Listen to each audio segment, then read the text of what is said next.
नमस्कार विद्यार्थी मित्रांनो, संध्या केतरी या चॅनलवर तुम्हा सर्वांचे स्वागत आहे।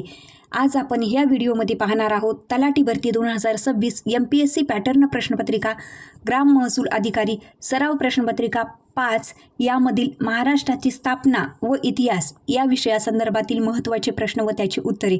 तत्पूर्वी तुम्ही जर संध्या केतरी या चॅनलला नवीन असाल तर या चॅनलला सबस्क्राइब करा, लाईक करा, शेअर करा आणि कमेंट करायला विसरू नका। चला तर पाहूया प्रश्न क्रमांक 1, महाराष्ट्राची स्थापना कधी झाली? बघा, महाराष्ट्राची स्थापना कधी झाली तर महाराष्ट्राची स्थापना ही प्रामुख्याने 1 मे 1960ला काय झालेली आहे, महाराष्ट्र राज्य अस्तित्वात आलेले आहे आणि मुंबई राज्याच्या विभाजनाने महाराष्ट्र व गुजरात निर्माण झालेले। बघा, मुंबई जे राज्य आहे या राज्याच्या विभाजनाने काय झालेले आहे की महाराष्ट्र व गुजरात या राज्याची निर्मिती झालेली आहे। म्हणूनच काय की महाराष्ट्रामध्ये 1 मे हा दिवस काय होतो की महाराष्ट्र दिन म्हणून किंवा कामगार दिन म्हणून साजरा केला जातो। तर महाराष्ट्राची स्थापना कधी झालेली आहे? 1 मे 1960। पर्याय क्रमांक 2 ब। प्रश्न क्रमांक 2, महाराष्ट्राचे शिल्पकार कोण मानले जातात? बघा, महाराष्ट्राचे शिल्पकार कोण मानले जातात तर यशवंतराव चव्हाण हे काय आहेत महाराष्ट्राचे शिल्पकार म्हणतात, कारण की त्यांना सह्याद्रीचा वाघ म्हणून सुद्धा ओळखले जाते। आणि यशवंतराव चव्हाण यांची आणखीन एक महत्त्वाची ओळख म्हणजे ते महाराष्ट्राचे पहिले मुख्यमंत्री आहेत। यशवंतराव चव्हाण तर हे काय आहेत, महाराष्ट्राचे शिल्पकार म्हणून ओळखले जातात, तसेच त्यांना सह्याद्रीचा वाघ सुद्धा म्हणतात आणि ते महाराष्ट्राचे पहिले मुख्यमंत्री होते। तर महाराष्ट्राचे शिल्पकार कोणाला मानले जाते तर यशवंतराव चव्हाण। पर्याय क्रमांक क। प्रश्न क्रमांक 3, महाराष्ट्राचे उद्घाटन कोणी केले? बघा, महाराष्ट्र राज्य जेव्हा अस्तित्वात आले तेव्हा त्याचे उद्घाटन कोणी केले तर त्याचे उद्घाटन हे पंडित जवाहरलाल नेहरू यांनी केलेले आहे। पर्याय क्रमांक ब, पंडित जवाहरलाल नेहरू।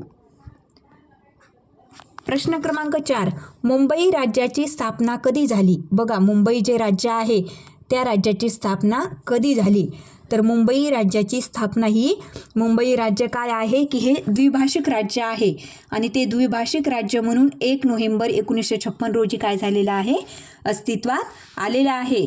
आणि हे काय झालेलं आहे की राज्य पुनर्रचना कायद्यानुसार करण्यात आलेलं आहे। मुंबईला द्विभाषिक राज्याची उपमा देण्यात आलेली आहे आणि यामध्ये प्रामुख्याने गुजरात, महाराष्ट्र, कोकण, खानदेश आणि उत्तर कर्नाटक काय होते यामध्ये भाग होते। म्हणजेच मुंबई द्विभाषिक राज्यामध्ये गुजरात, महाराष्ट्र, कोकण, खानदेश व उत्तर कर्नाटक हे भाग होते। तर मुंबई राज्याची स्थापना कधी झालेली आहे तर 1 नोव्हेंबर 1956। पर्याय क्रमांक क।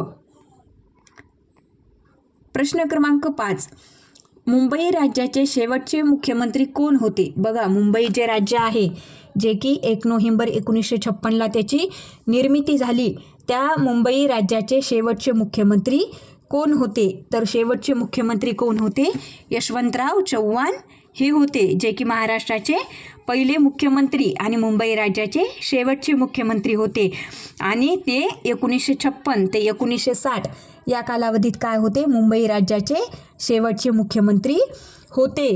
आणि त्या अगोदरचे मुख्यमंत्री कोण होते तर मोरारजी देसाई हे मुंबई राज्याचे शेवटच्या मुख्यमंत्र्याच्या अगोदरचे मुख्यमंत्री होते। तर पर्याय क्रमांक 3 हे काय असन आपल्या प्रश्नाचं योग्य उत्तर असन, ऑप्शन क्रमांक क। प्रश्न क्रमांक 6, मुंबई राज्याचे पहिले मुख्यमंत्री कोण होते? बघा, मुंबई राज्याचे पहिले मुख्यमंत्री कोण होते? जसे की शेवटचे यशवंतराव चव्हाण, तर पहिले कोण होते? बाळ गंगाधर खेर हे स्वातंत्र्योत्तर म्हणजे स्वातंत्र्याच्या नंतर, भारताला जेव्हा स्वातंत्र्य भेटले त्याच्यानंतर मुंबई राज्याचे काय होते, पहिले मुख्यमंत्री हे होते। आणि त्यांचा कार्यकाळ हा 1947 ते 1952 असा होता। आणि नंतरचे मुख्यमंत्री कोण होते तर मोरारजी देसाई हे काय होते नंतरचे, म्हणजे बघा 1952 ते 56 मध्ये मोरारजी देसाई होते आणि 56 ते 60 मध्ये शेवटचे कोण होते, यशवंतराव चव्हाण होते। तर महाराष्ट्र राज्याचे पहिले मुख्यमंत्री कोण होते तर बाळ गंगाधर खेर। पर्याय क्रमांक 3 क। प्रश्न क्रमांक 7, मुंबई राज्याचे दुसरे मुख्यमंत्री कोण होते? बघा, मुंबई राज्याचे दुसरे मुख्यमंत्री कोण होते? जसे की पहिले बाळ गंगाधर शेवटचे कोण होते? यशवंतराव चव्हाण. तर दुसरे कोण होते? मोरारजी देसाई हे मुंबई राज्याचे दुसरे मुख्यमंत्री होते. ते 1952 ते 1956 या काळामध्ये होते. आणि त्यांच्यानंतर शेवटचे यशवंतराव चव्हाण हे मुंबई राज्याच्या या द्विभाषिक राज्याचे मुख्यमंत्री होते. तर ते गुजराती भाषिक नेते होते. बघा, मोरारजी देसाई जे होते ते काय होते की गुजराती भाषिक नेते होते. तर मुंबई राज्याचे दुसरे मुख्यमंत्री कोण होते? पर्याय क्रमांक 3 क मोरारजी देसाई. प्रश्न क्रमांक 8, संयुक्त महाराष्ट्र चळवळ कधी सुरू झाली? बघा, संयुक्त महाराष्ट्र चळवळ कधी सुरू झाली? तर ही जे संयुक्त महाराष्ट्र चळवळ आहे ती 1946 काय झालेली आहे? सुरू झालेली आहे. आणि मराठी भाषिक एकसंध राज्यासाठी ही काय होती? एक चळवळ होती. आणि मुंबई सह महाराष्ट्र निर्माणाची सुद्धा मागणी होती. बघा, संयुक्त महाराष्ट्र चळवळ कशासाठी निर्माण करण्यात आलेली होती? की मुंबई सहित काय व्हावे की महाराष्ट्राची निर्मिती व्हावी. महाराष्ट्राच्या निर्मितीची मागणी होती. त्याच्यासाठी संयुक्त महाराष्ट्र चळवळ सुरू करण्यात आलेली होती. तर संयुक्त महाराष्ट्र चळवळ कधी सुरू करण्यात आलेली होती? तर 1946. पर्याय क्रमांक 1 अ. प्रश्न क्रमांक 9, स्वातंत्र्य महाराष्ट्र आंदोलनात किती हुतात्म्याने प्राणार्पण केले? बघा, स्वातंत्र्य महाराष्ट्र आंदोलनात किती हुतात्म्याने प्राणार्पण केले? तर एकूण 106 हुतात्म्याने काय केलेलं आहे? प्राणार्पण केलेलं आहे. की जो गोळीबार कोठे झालेला होता? की फ्लोरो फाउंटन, म्हणजे आताचं काय आहे की हुतात्मा चौक या ठिकाणी तेथील काय आहे हा गोळीबार प्रसिद्ध आहे. आणि या गोळीबारामध्ये 106 हुतात्म्याची प्राण गेला होता. आणि त्यामध्ये हे हुतात्मा स्मारक मुंबई या ठिकाणी 1965 काय झालेलं आहे? फ्लोरो फाउंटन हे उभारण्यात आलेलं आहे. तर स्वतंत्र महाराष्ट्र आंदोलनात किती हुतात्म्याने प्राणार्पण केले? तर 106. पर्याय क्रमांक ब. प्रश्न क्रमांक 10, हुतात्मा स्मारक कधी व कोठे उभारण्यात आले? बघा, हुतात्मा स्मारक कधी व कोठे उभारण्यात आले? तर हे हुतात्मा स्मारक हे 1965 मुंबई या ठिकाणी काय झालं? उभारण्यात आलं. आणि फ्लोरो फाउंटन या परिसरात हे काय आहे? त्या परिसराचं नाव फ्लोरो फाउंटन असं आहे. आणि संयुक्त महाराष्ट्र चळवळीतील हुतात्म्याच्या स्मरणार्थ हे स्मारक काय झालेलं आहे? उभारण्यात आलेलं आहे. तर हुतात्मा स्मारक कधी व कोठे उभारण्यात आलं? तर 1965 मुंबई या ठिकाणी उभारण्यात आलं. पर्याय क्रमांक ब. प्रश्न क्रमांक 11, महाराष्ट्र स्थापनेवेळी एकूण किती जिल्हे होते? बघा, महाराष्ट्राच्या स्थापनेवेळी म्हणजे महाराष्ट्राच्या राज्याची जेव्हा 1 मे 1960 स्थापना झाली तेव्हा एकूण किती जिल्हे होते? आणि नंतर एकूण किती जिल्हे निर्माण झाले? सध्या महाराष्ट्रामध्ये एकूण किती जिल्हे आहेत? तर 36 जिल्हे आहेत. आणि महाराष्ट्राच्या स्थापनेवेळी महाराष्ट्रामध्ये किती जिल्हे होते? तर 1960 रोजी 26 जिल्हे होते. म्हणजे 10 जिल्हे काय झालेले आहेत? नव्याने निर्माण झालेले आहेत. आणि त्यातील पालघर हा जो जिल्हा आहे त्याची निर्मिती ही 1 ऑगस्ट काय झालेली आहे? रोजी झालेली आहे. पालघर हा 36वा जिल्हा आहे. तर महाराष्ट्र स्थापनेवेळी एकूण किती जिल्हे होते? तर 26 जिल्हे होते. पर्याय क्रमांक अ. आणि तुम्हाला जर विचारलं की महाराष्ट्रामध्ये सध्या जिल्हे किती आहेत? तर 36 जिल्हे आहेत. पर्याय क्रमांक अ. प्रश्न क्रमांक 12, सध्या महाराष्ट्रात किती जिल्हे आहेत? बघा, मी म्हणलं ना तुम्हाला की सध्या महाराष्ट्रात किती जिल्हे आहेत? तर सध्या महाराष्ट्रात 36 जिल्हे आहेत. 36वा जिल्हा हा पालघर आहे. आणि या पालघरची निर्मिती ही 1 ऑगस्ट 2014 रोजी झालेली आहे. तर सध्या महाराष्ट्रात किती जिल्हे आहेत? तर ऑप्शन क्रमांक क 36 जिल्हे आहेत. पर्याय क्रमांक 13, पालघर जिल्हा कधी निर्माण झाला? बघा, हेच प्रश्न तुम्हाला काय करतात की आलटून पालटून विचारतात म्हणजे विद्यार्थ्यांना कन्फ्यूज करण्यासाठी. तर पालघर जिल्हा काय झालेला आहे की कधी निर्माण झाला? तर पालघर जिल्हा हा 1 ऑगस्ट 2014 काय झालेला आहे? निर्माण झालेला आहे. आणि तो ठाणे जिल्ह्यातून काय करण्यात आलेला आहे? वेगळा करण्यात, म्हणजे अगोदर ठाणे काय होतं, ठाण्यामध्ये पालघरचा काय होता, समावेश होता. मात्र नंतर ठाणे जिल्ह्यातून काय झालेलं आहे की पालघर हा वेगळा करण्यात आलेला आहे. आणि हे कोणाच्या शिफारसीनुसार झालेलं आहे, तर विजय नाहटा समितीच्या शिफारसीनुसार हे करण्यात आलेलं आहे. पर्याय क्रमांक 1, पर्याय क्रमांक ब, 1 ऑगस्ट 2014. प्रश्न क्रमांक 14, महाराष्ट्राची राजधानी कोणती आहे? बघा, महाराष्ट्राची राजधानी कोणती आहे? तर मुंबई ही काय आहे, आपल्या महाराष्ट्राची राजधानी आहे. आणि उपराजधानी कोणती आहे, तर नागपूर आहे. आणि आर्थिक राजधानी व व्यावसायिक राजधानी कोणती आहे, तर मुंबई आहे. आणि महाराष्ट्राची सांस्कृतिक राजधानी कोणती आहे, तर पुण्याला ओळखलं जातं. तर महाराष्ट्राची राजधानी कोणती आहे? ऑप्शन क्रमांक क, मुंबई. प्रश्न क्रमांक 15, महाराष्ट्राची उपराजधानी कोणती आहे?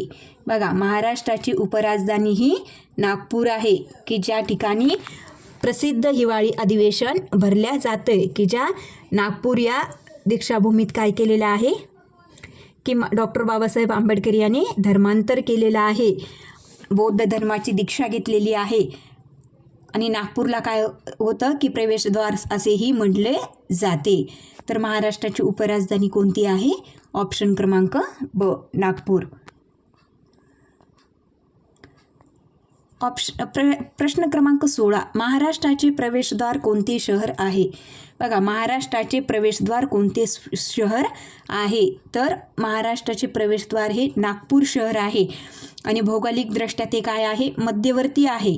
आणि ती महाराष्ट्राची उपराजधानी म्हणून सुद्धा ओळखली जाते. तर महाराष्ट्राचे प्रवेशद्वार व महाराष्ट्राची उपराजधानी कोणती आहे? तर नागपूर, पर्याय क्रमांक 3. प्रश्न क्रमांक 17, महाराष्ट्राची ऐतिहासिक राजधानी कोणती? बघा, महाराष्ट्राची तुम्हाला हे पाठच पाहिजे. बघा, महाराष्ट्राची राजधानी मुंबई, महाराष्ट्राची उपराजधानी नागपूर, महाराष्ट्राची ऐतिहासिक राजधानी कोल्हापूर, महाराष्ट्राची सांस्कृतिक राजधानी पुणे. तर महाराष्ट्राची ऐतिहासिक राजधानी कोणती आहे? तर महाराष्ट्राची ऐतिहासिक राजधानी ही कोल्हापूर आहे, जे की छत्रपती शाहू महाराजांच्या काळात कोल्हापूर हे प्रसिद्ध होतं. तसेच कोल्हापूर या ठिकाणी काय आहे? कोल्हापूर हे कुस्त्यांसाठी प्रसिद्ध आहे. तसेच मराठा साम्राज्याशी काय आहे? हे शहर संबंधित आहे. तर कोल्हापूर हे काय आहे? महाराष्ट्राची ऐतिहासिक राजधानी आहे. पर्याय क्रमांक 3 क. प्रश्न क्रमांक 18, महाराष्ट्राची शैक्षणिक व सांस्कृतिक राजधानी कोणती? बघा, महाराष्ट्राची शैक्षणिक व सांस्कृतिक राजधानी कोणती आहे? तर ती पुणे आहे. आणि पुण्याला काय म्हणतात? विद्येचे माहेरघर असं म्हणतात. जेथे काय उणे तेथे पुणे, म्हणजेच महाराष्ट्राची भाषा ही सर्वात शुद्ध भाषा मानली जाते. बघा, म्हणूनच पुण्याला विद्येचे माहेरघर असे म्हणले जाते. आणि या ठिकाणी काय आहेत की अनेक शैक्षणिक संस्था काय आहेत? प्रसिद्ध आहेत, कार्यरत आहेत. तर महाराष्ट्राची शैक्षणिक व सांस्कृतिक राजधानी कोणती आहे? ऑप्शन क्रमांक क, पुणे. प्रश्न क्रमांक 19, महाराष्ट्राची धार्मिक राजधानी कोणती आहे? बघा, महाराष्ट्राची धार्मिक राजधानी कोणती आहे? तर ती धार्मिक राजधानी पंढरपूर ही आहे, जो की कोणता जिल्हा आहे? सोलापूर जिल्हा. या ठिकाणी प्रसिद्ध विठ्ठल रुक्मिणी मंदिर आहे आणि ते वारकरी संप्रदायाचे प्रमुख केंद्र आहे.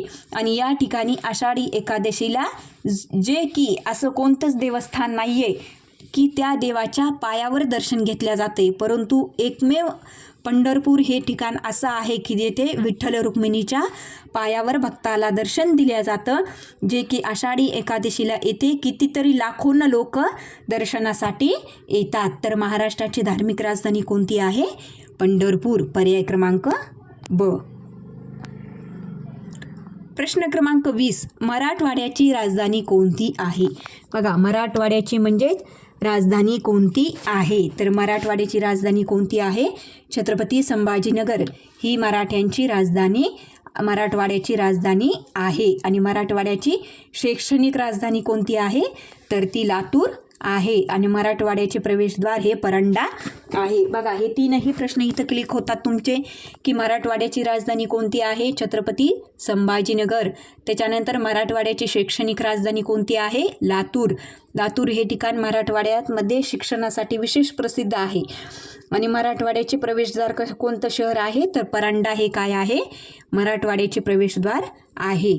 तर ऑप्शन क्रमांक 3 मराठवाड्याची राजधानी छत्रपती संभाजीनगर आहे. पर्याय क्रमांक 3 क. अशाच नवनवीन व्हिडिओसाठी विद्यार्थी मित्रांनो संध्या खेत्री या चॅनेलला लाईक करा, शेअर करा आणि कमेंट करायला विसरू नका. धन्यवाद.